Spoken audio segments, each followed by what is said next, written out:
चलिए, हमारे यहाँ थोड़ी बिजली की प्रॉब्लम थी, ट्रांसफार्मर फूक गया था, ला के लगाए हैं। थोड़ा सा बिजली आई है, हालांकि थोड़ी सी कम है, लेकिन है काम की। अब आगे चलते हैं।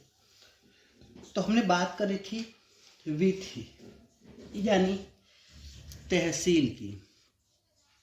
तहसील की बात की थी कि सम्राट जो कि पूरे साम्राज्य का मालिक होता है, उसके नीचे देश भुक्ति यानी जो गुप्त प्रशासन में देश क्या था, तो देश प्रांत था, ठीक है। भुक्ति प्रांत या अवनी, ठीक है। जिसका जो प्रमुख था वो उपरिका कहलाता था, जो कि राज परिवार से बिलोंग करता था। उसके नीचे विषय या जिला होता था, जिसका प्रमुख विषयपति था, ठीक है। और उसके नीचे होती थी वीथ जो तहसील थी। इसके नीचे होता था पेठ या पेठा। पेठ या पेठा जो कि एक तरह से ब्लॉक कह सकते हैं। ब्लॉक गांव की बड़ी इकाई। और उसके नीचे है ग्राम जो कि एक क्या था, एक महत्तर यानी सबसे छोटी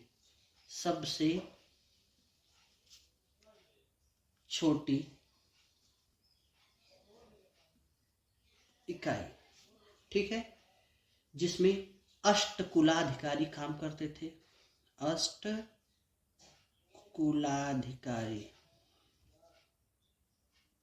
अष्टकुलाधिकारी काम करते थे और ग्रामिक काम करता था। ग्रामिक जो कि टैक्स कलेक्शन और उसका देख रेख करने वाला, ठीक है। तो ये वहाँ के, अगर हम इसको देखें तो ये पूरे साम्राज्य का, गुप्त साम्राज्य का पूरा देश, उसका प्रमुख था सम्राट। उसके बाद जो है मतलब साम्राज्य, फिर उसके बाद देश भुक्ति या अवनी था, जो कि प्रांत के रूप में था, जिसका जो प्रमुख था वो उपरिका था, जो राज परिवार से बिलोंग करता था। उसके नीचे विषय था, जिसका प्रमुख था विषयपति और उसको सहायता देने के लिए विषय परिषद थी। उसके नीचे वीथ थी जो कि तहसील था। उसके नीचे पेठ या पेठा था जो ब्लॉक था। सबसे नीचे ग्राम थी, यानी मौर्य या गुप्त प्रशासन का सबसे छोटी इकाई क्या थी, तो ग्राम थी। और जिसको अष्ट कुलाधिकारी और ग्रामिक मिलकर कंट्रोल करते थे, ठीक है। ये तो रहा प्रशासनिक। अब न्याय व्यवस्था देख लेते हैं, न्याय प्रशासन कैसा था। तो न्याय प्रशासन, यहाँ पर भी आपको पता है कि राजतंत्र था, तो न्याय व्यवस्था के सर्वोपरि कौन है। न्याय व्यवस्था में सर्वोपरि कौन, तो न्याय व्यवस्था में सर्वोपरि सम्राट या जो भी राजा रहेगा, ठीक है। और पहली बार यहाँ पर दीवानी व फौजदारी अलग अलग करके परिभाषित की गई। अलग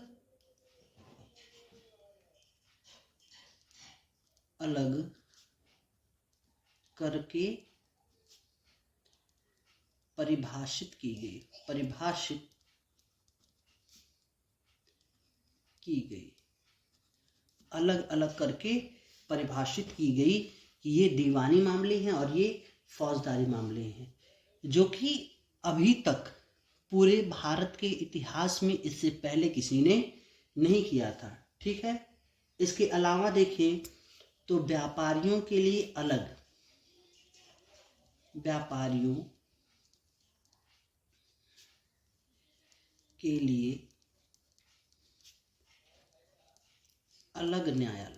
अलग न्यायालय था, जहाँ पे केवल और केवल व्यापारियों के मामले सुने जाते थे। समाज में देखें तो आपको एक बात पता होगी कि समाज में वही 4 वर्ग थे, ब्राह्मण, क्षत्रिय, वैश्य, शूद्र। इसके अलावा देखा जाए तो मिश्रित जातियों का उदय। एक्चुअली इस समय पे एक संकट आया जिसे कहते हैं कलयुग नामक संकट। यानी जातियों ने क्या किया कि अनुलोम विलोम विवाह करना शुरू कर दिया। अनुलोम विलोम क्या होता है? अनुलोम विवाह में होता यह है कि जो पुरुष होता है वह उच्च कुल का होता है और जो महिला होती है वो निम्न कुल की होती है और दोनों आपस में विवाह करते हैं। इसका उल्टा, अगर पुरुष निम्न कुल का है और स्त्री उच्च कुल की है तो ऐसे विवाह को हम विलोम विवाह कहते हैं। तो अनुलोम विलोम विवाह के द्वारा मिश्रित जातियों का उदय हो गया। जैसे ब्राह्मण और वैश्य ने अपनी शादी कर ली, उसे ब्राह्मण जाति से निकाल दिया गया, इसे वैश्य जाति से निकाल दिया गया और उन्होंने कुर्मी टाइप की जाति बना ली। ठीक है, तो ये एक वो चीजें चलती रही। जैसे ब्राह्मण और वैश्य ने विवाह कर लिया, तो ब्राह्मण वैश्य ने विवाह कर लिया तो उसको ब्राह्मण जाति से भी निकाल दिया गया, उसे वैश्य जाति से निकाल दिया गया। तो इन्होंने अपने आप को एक नई जाति यानी लाला के रूप में उसको प्रतिस्थापित किया। ठीक है, और देखेंगे कि दास प्रथा का प्रचलन बहुत तेजी से बढ़ा। स्त्रियों की दशा में लगातार गिरावट अब आ रही है क्योंकि यह उत्तर वैदिक काल के लगातार गुप्त काल खत्म होते होते गुप्त काल आ गया, गुप्त काल की स्थिति है। तो स्त्रियों की दशा लगातार गिरावट वाली हो गई। स्त्रियों का उपनयन संस्कार बंद हो गया। उपनयन संस्कार बंद होने का मतलब ये होता है कि उन्हें अब शिक्षा का अधिकार नहीं रहा। ठीक है, अल्पायु में विवाह होने लगे, पर्दा प्रथा, सती प्रथा, ठीक है, का प्रचलन हो गया। गणिकाएं, वैश्याएं और देवदासियां पाई गई। गणिकाएं क्या होती थी? गणिकाएं भी होती थी जैसे कुछ स्त्रियां जिनको राजा पसंद करते थे और उनके पैर के अंगूठे में एक छल्ला, जब वो जाते थे तो उसको पैर के अंगूठे में एक छल्ला पहना देते थे। ठीक है, तो ये होता था कि अब ये लड़की राजा के लिए आरक्षित हो गई। तो गणिकाएं। एक नॉवेल है गोली करके, जो कि बहुत बेहतर नॉवेल है। कभी मेरे पास है, कभी ऐसा होगा तो मैं आपको दिखाऊंगा। वैमरक श्यामा, गोली, ये सारी बहुत बेहतर वो है। तो वो इन्हीं गणिकाओं के वेश्याएं और देवदासियां मतलब जिनकी ऐसी स्त्रियां जिनका विवाह देवताओं से कर दिया जाता था और मंदिर को समर्पित हो जाती थी। तो ये था समाज की स्थिति। तो कमोबेश आपको ये भी पता चल गया कि शूद्र था, चांडाल भी का भी अस्तित्व हमें फाहियान ने दिखा दिया। ठीक है, तो ये रहा। इसके अलावा अगर हम देखें भू राजस्व, तो मैंने कहा था यहाँ पे सिंचाई की भी व्यवस्था की जाने लगी थी। तो इसका मतलब है कि जब सिंचाई की व्यवस्था की जाएगी और अब धीरे धीरे राजा क्या कर रहा है, उत्तर वैदिक काल से ही उसका काम है युद्धों में भूमि को जीतना और भूमि पर अपने अधिकार करना। तो इसका मतलब क्या हो गया? इसका मतलब ये हो गया कि सारी भूमि का मालिक कौन होने लगा? राजा होने लगा। क्यों? क्योंकि वह जमीन जीत रहा था। ठीक है, जब वह भूमि का स्वामी होगा तो वह अपने जमीन को किसी को देगा, ये देगा तो बदले में कुछ न कुछ लेगा। तो 1/6 से 1/4 भाग तक वह क्या लगाता था? कर लगाता था। इसके अलावा भोग यानी अपनी खुशी से जो कृषक और व्यापारी देते थे वो भोग राजा अलग से लेता था। इसके अलावा जो भूमि थी, जैसे जिसके राजा ने जिसको दिया है जोतने बोने के लिए, अगर वह उसका स्थानांतरण करता है जैसे आज भी करते हैं तो उस पर कर लगाया जाता था। ठीक है, उसके अलावा एक कर था ये आ गया है विष्टि या विष्टि। यूपीएससी में आया हुआ प्रश्न था। ये बेगारी थी। क्या थी? बेगारी। जैसे महीने में कम से कम 4 दिन तक आपको काम करना है जिसका आपको पैसा नहीं मिलेगा। वो पैसा कहाँ जाएगा? तो राजकोष में जमा हो जाएगा। तो विष्टि मतलब बेगारी। ठीक है, तो ये रहा। इसके अलावा आप देखें तो हमने देखा कि एक सीधे जो है कृषि पर टैक्स लग रहा है, दूसरा विष्ट ले रहे हैं, तीसरा व्यापारियों से भी कर ले रहे हैं जो सीधे ले रहे हैं। तो व्यापार में अगर हम देखें तो व्यापार 2 तरह के थे। एक आंतरिक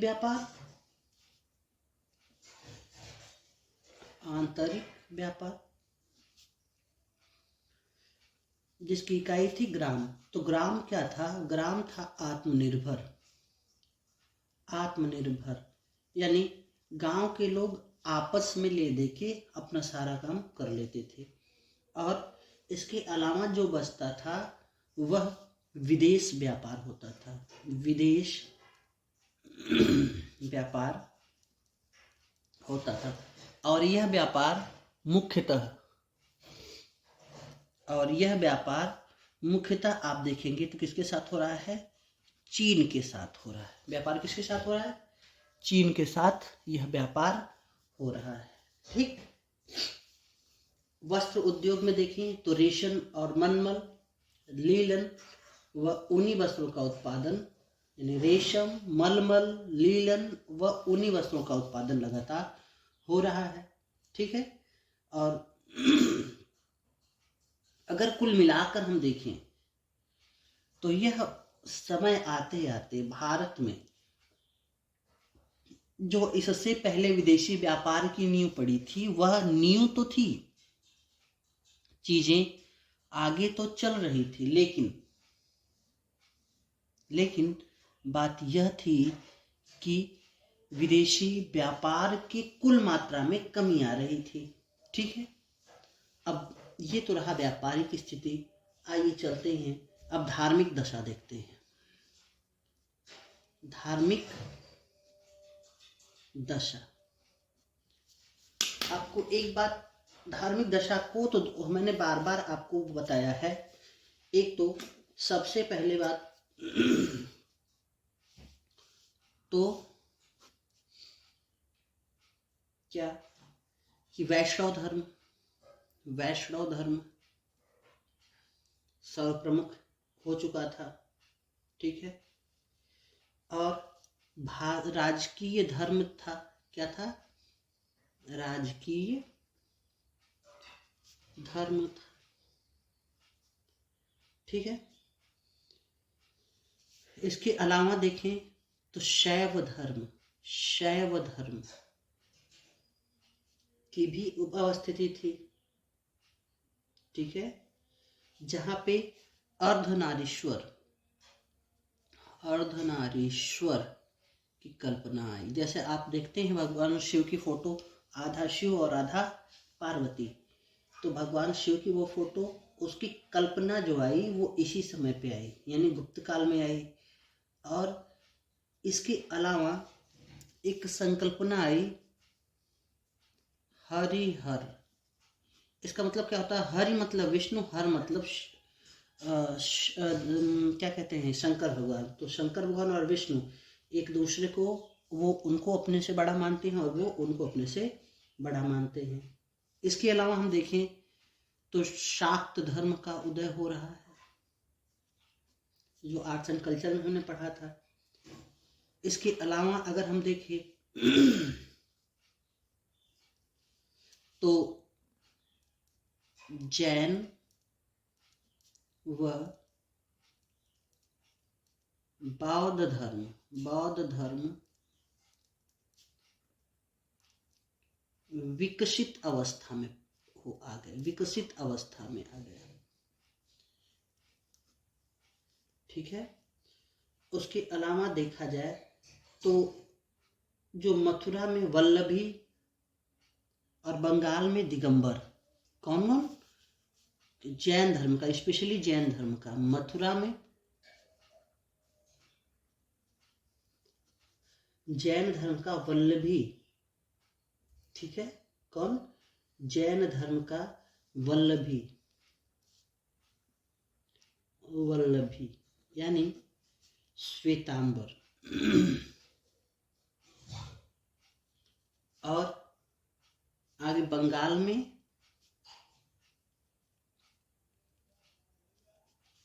आपको दिगंबर, दिगंबर मिल जाएंगे, ठीक है। तो मथुरा में वल्लभी, श्वेतांबर, या बंगाल में दिगंबर। तो श्वेतांबर दिगंबर आपको याद है कि जब छठी शताब्दी, जब इसी काल में चंद्रगुप्त के काल में सूखा पड़ा था, मगध में अकाल पड़ा, तो कुछ जैन भिक्षुओं ने स्थूलभद्र के नेतृत्व में वहीं रहने का, मगध में ही रहने का प्रण किया, और वे कहलाए, उन्होंने सफेद वस्त्र धारण कर लिया और वे कहलाए श्वेतांबर, ठीक है। और कुछ जैनी भद्रबाहु के नेतृत्व में मैसूर के श्रवणबेलगोला में चले गए, और जब श्रवणबेलगोला में चले गए, उन्होंने कपड़ा पहनना त्याग दिया और वे दिगंबर कहलाए, ठीक है। आइए आगे चलते हैं और कला और साहित्य के बारे में थोड़े सी हम बात कर लेते हैं। कला व साहित्य, क्योंकि मैंने इसको आपको पहले से ही बता दिया है। कला और साहित्य, आप देखेंगे कि इस समय गर्भगृह के निर्माण पे बहुत ज़्यादा ध्यान दिया गया, और साथ ही साथ में गुप्त काल में गर्भगृह के अलावा एक सभागृह भी बनाया जाने लगा मंदिरों के साथ में। मंदिरों की चहारदीवारी की जाने लगी, ठीक है। और मंदिरों के प्रांगण खुले खुले होते थे, यानी चहारदीवारी कर ली, अंदर मंदिर, बीच में एक स्पेस यानी मंदिर का प्रांगण, ठीक है। अब देख रहे हैं कि छतें जो थी वो पहले से अधिक सपाट बनाई जाने लगी, ठीक है। और जो मंदिरों के शिखर थे वो और अच्छे और बड़े बनाए जाने लगे, ठीक है। और 2 मीटर ऊंची बुद्ध की कांस्य मूर्ति जो भागलपुर के निकट सुल्तानगंज में पाई गई, कितना? 2 मीटर से ऊंची। किसकी मूर्ति? बुद्ध की मूर्ति। कहाँ से पाई गई है? भागलपुर, बिहार के निकट सुल्तानगंज से पाई गई, ठीक है। और ये वर्तमान में कहाँ पे है? तो चोरों के पास है। चोरों मतलब ब्रिटेन की बकिंघम म्यूजियम में है, ठीक है। अब इस समय के जो कुछ प्रमुख मंदिर है लगातार पूछता है। तिगवा जबलपुर में विश्व मंदिर है, ठीक है। भुगरा नालोद एमपी में है। शिव मंदिर देवगढ़ झांसी, बार बार पूछता है देवगढ़ झांसी शिव मंदिर। उसके अलावा दशावतार मंदिर भीतरगांव कानपुर में। ये तो इतनी बार पूछा है यूपीएससी में, इतनी बार पूछा है। तो जो दशावतार मंदिर है वो भीतरगांव कानपुर में है। शिव मंदिर देवगढ़ झांसी में है। उदयगिरी में विदिशा का विष्णु मंदिर है, ठीक है। तो ये कुछ प्रमुख मंदिर रहे, ठीक है। इसके अलावा अगर हम स्तूपों की बात करें, स्तूपों पे तो सबसे पहला धम्मेक, धम्मेक स्तूप यानी कहाँ का? धम्मेक स्तूप यानी कहाँ का? सारनाथ का। कैसा है? जो वर्गाकार गोलाकार न होकर सीधे कैसा है? सिलेंडर के आकार का है, जिसपे कोई चबूतरा नहीं है, ठीक है। ये एक प्रमुख स्तूप है इस गुप्त काल का, ठीक है। इसके अलावा कुछ गुफा मंदिर भी थे। जो ब्राह्मण मंदिर, ब्राह्मण अगर धर्म की बात करें तो वाराह अवतार मंदिर, कहाँ क्या? वाराह, ये गुफा मंदिर है, इसलिए इन मंदिरों से अलग वाराह अवतार मंदिर। तो एक कहानी है, कोई असुर था जो कि धरती को जल में डुबो रहा था। तो जल में जब डूबती हुई धरती को भगवान विष्णु ने वाराह बनकर उसे अपने थुथनों पर उठाया है, तो वो वाराह अवतार है। ठीक है, जो कि ये मंदिर उदयगिरी में है। कहाँ है? उदयगिरी में है। ठीक है, अगर बौद्ध धर्म की बात करें तो बाघ की गुफाएं और अजंता की गुफाएं, बाघ की गुफा ये गुप्त काल में बनी, लेकिन अजंता की गुफाएं पहले भी बनी थी। आपको मैंने बताया था अजंता, तो इसमें कुछ गुफा थी 16, 17 और 19। ये 3 गुफाएं गुप्त काल में बन रही हैं। ठीक है, तो अजंता कहाँ है? महाराष्ट्र के औरंगाबाद जिले में। इसमें कौन कौन से धर्म के चित्र हैं?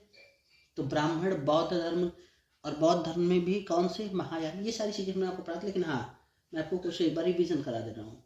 तो गुफा संख्या 16 में मैंने बताया था मरणासन राजकुमारी। ठीक है, गुफा संख्या 17 में बुद्ध का जन्म, जीवन, महाभिनिष्क्रमण, महापरिनिर्वाण और माता और शिशु का सर्वोत्तम चित्र। कहाँ? गुफा संख्या 17 में। तो बाकी गुफाएं क्या है, कहाँ पे है? ग्वालियर के समीप, ठीक है, धार जिले में है, जिसमें 9 गुफाएं हैं जो कि इस लोक के क्या है? मनुष्य के जीवन से संबंधित हैं। साहित्य में मैंने आपको बताया ही था कि कालिदास नाटक मालिकाग्निमित्रम, विक्रमोर्वशीयम, अभिज्ञान शाकुंतलम नाटक है, महाकाव्य। ये तीनों क्या है? प्रेम कहानियां हैं। तो प्रेम कहानी नाटक तो होना ही होना है। ठीक है, तो महाकाव्य कौन से? रघुवंशम और कुमार संभवम। यदि अन्य लेखकों के बारे में बात की जाए तो मृक्षकटिकम मुद्रा जो शूद्रक का है, मृक्षकटिकम जो शूद्रक का है, मुद्रा राक्षस जो कि विषय खादत्त का है, अमरकोश जो मैंने बताया था अमर सिंह का है, पंचतंत्र विष्णु शर्मा का है, और नीतिशार कामनंदक। ठीक है, नीतिशार किसका है? कामनंदक का है। तो ये रहे कला और साहित्य। इस समय में विज्ञान और तकनीकी कुछ चीजें थी। विज्ञान और तकनीकी, साइंस और टेक्नोलॉजी की बात करते हैं। तो गुप्तकालीन विज्ञान व प्रौद्योगिकी। ठीक है, आर्यभट्ट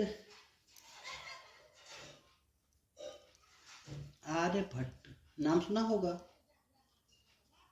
ये 499 ईडी के 499 की ईडी के आसपास प्रसिद्ध होते हैं, और जिन्होंने ग्रंथ आर्यभट्टी लिखा। क्या लिखा? आर्यभट्टी लिखा, और जिसमें दशमलव प्रणाली का विकास हुआ। और आर्यभट्ट ने बताया धरती गोल है, वह अपनी धुरी पर घूम रही है। और इसके अलावा इन्होंने सूर्य ग्रहण व चंद्र ग्रहण की गणना की। ठीक है, इसके अलावा जो हम पाई का जो हम मान क्या लिखते हैं, बार बार मैथ पढ़ा होगा, 3.1416 पाई का मान यही होता है ना।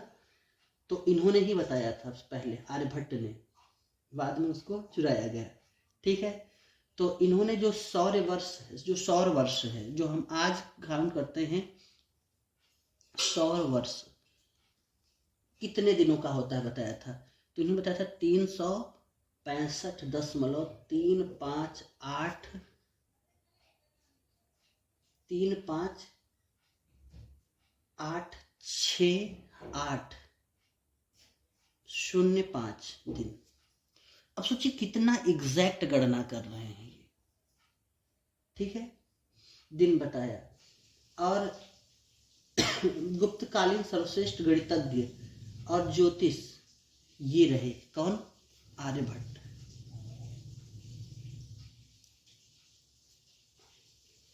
और इसके अलावा इनकी एक और पुस्तक है रोमक सिद्धांत, ठीक है।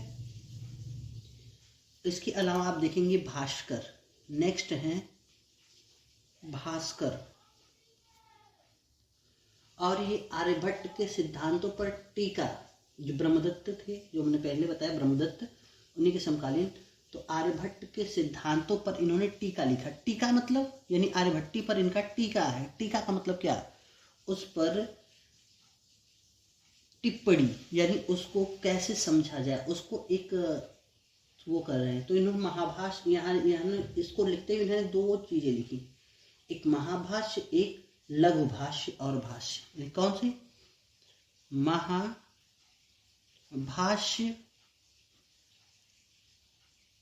लघु भाष्य और भाष्य, ये तीन पुस्तकें इन्होंने लिखी। इसके अलावा अगर देखें तो वराहमिहिर, गुप्तकालीन ज्योतिष, ठीक है, चिकित्सक ग्रंथ, धन्वंतरी जो है, चंद्रगुप्त द्वितीय विक्रमादित्य के दरबार में धनु जो है आयुर्वेद की विद्वान कौन थे? धन्वंतरी, मैंने बताया। उसके अलावा षड दर्शन गुप्त काल में संकलित हुआ। सांख्य दर्शन जो कपिल मुनि ने दिया, मैंने आपको बताया था। सांख्य बार बार पूछा गया है। सांख्य दर्शन किसने दिया? कपिल मुनि ने दिया। इसके अलावा योग दर्शन पतंजलि, न्याय दर्शन गौतम, जिसे न्याय सूत्र भी कहा जाता है। उसके अलावा वैशेषिक दर्शन कड़ाद ने दिया। मीमांसा जैमिनी ने दिया, तर्क करने का, अर्थ लगाने की कला, यानी किसी चीज का अर्थ लगाना, मीमांसा, ठीक है। और आपको ये भी पता है कि वेदांत संकलन भी इसी समय में हुआ। और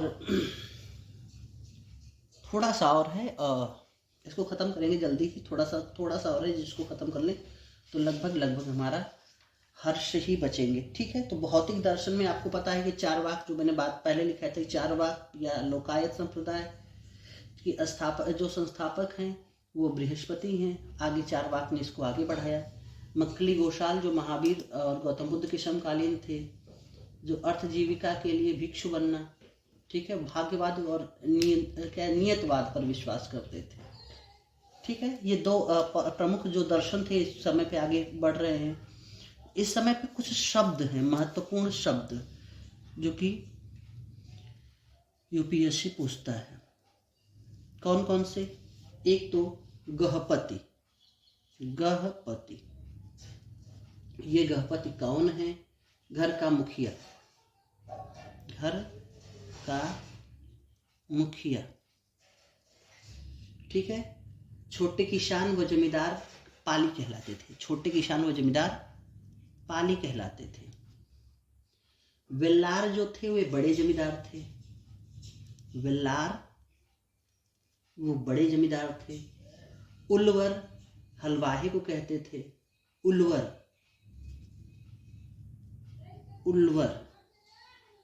हलवाही को कहते थे। अणिमई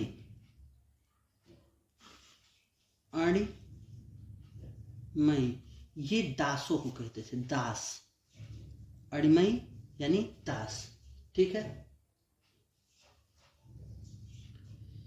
एक दंत तिंदु नामक एक जातक कथा में बताया गया है कि कुटिल राजा की प्रजा किस प्रकार दुखी रहती है। यानी इसका मतलब ये है कि कुटिल राजा की प्रजा दुखी रहती है, तो राजा को कुटिल नहीं होना चाहिए, ऐसा बताया गया, ठीक है। गंत तिंदु नामक जातक में बताया गया, ठीक है। स्कंदगुप्त, ठीक है। तो इसके अलावा एक और है इसी समय में नागार्जुन, जो कि रसायन शास्त्र के बहुत बड़े ज्ञाता थे, जो हम केमिस्ट्री कहते हैं। इसके अलावा रामायण वाल्मीकि ने महाभारत वेद व्यास ने, इन्हीं के समय पर अंतिम रूप से संकलित किया गया। ठीक है, तो ये रहा आपका गुप्त काल। ठीक है, तो हम हर्ष पढ़ेंगे उत्तर भारत में और दक्षिण भारत में चेर, चोल और पांड्य पल्लव, ये 4 वंश रह गए हैं। हम इनको कवर करके अपना इसको समाप्त करेंगे।